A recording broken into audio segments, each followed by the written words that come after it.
As Americans mourn the events of 9/11, a case that will decide the fate of terrorists connected to the attacks is at a standstill. One America's Jennifer Franco reports.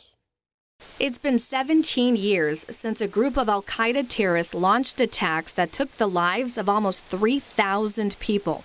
The moment the first plane struck the first tower marked a turning point in the fight against terrorism. Our war on terror begins with al-Qaeda, but it does not end there. It will not end until every terrorist group of global reach has been found, stopped, and defeated. Since then, 5 suspects accused of plotting the attack have yet to face trial and remain jailed at Guantanamo Bay. Among them is Khalid Sheikh Mohammed, the man accused of pitching the attack to Osama bin Laden. Prosecutors are seeking the death penalty for all 5 men.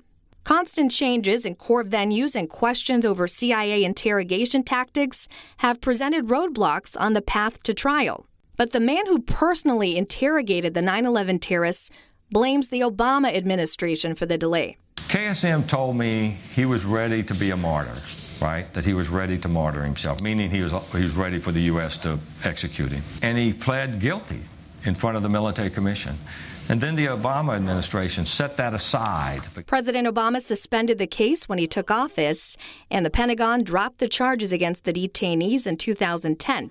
The Attorney General at the time attempted to move the case to a federal court in New York, but his plan was short-lived after receiving fierce backlash from GOP lawmakers. I believe this decision is dangerous.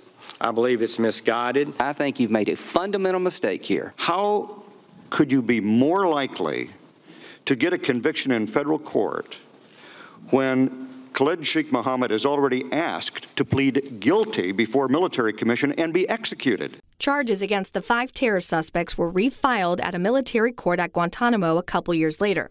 Now, a fresh round of setbacks continue to plague the case as the military judge who has presided over it since its inception stepped down. His replacement, Marine Colonel Keith Perella, recently took over the case and is still getting up to speed, although he revealed he may not see the case through during a pretrial hearing.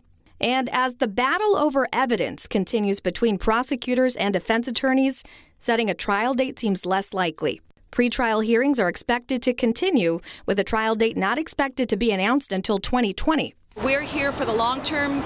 It's been a long, long time, and we want justice for our families. For now, those who lost loved ones on that fateful day nearly 2 decades ago have no choice but to continue to wait for answers. Jennifer Franco, One America News. Want to see more videos like this? Click on the link below and subscribe to One America News on YouTube, and call your cable provider and kindly demand that One America News is added to your lineup.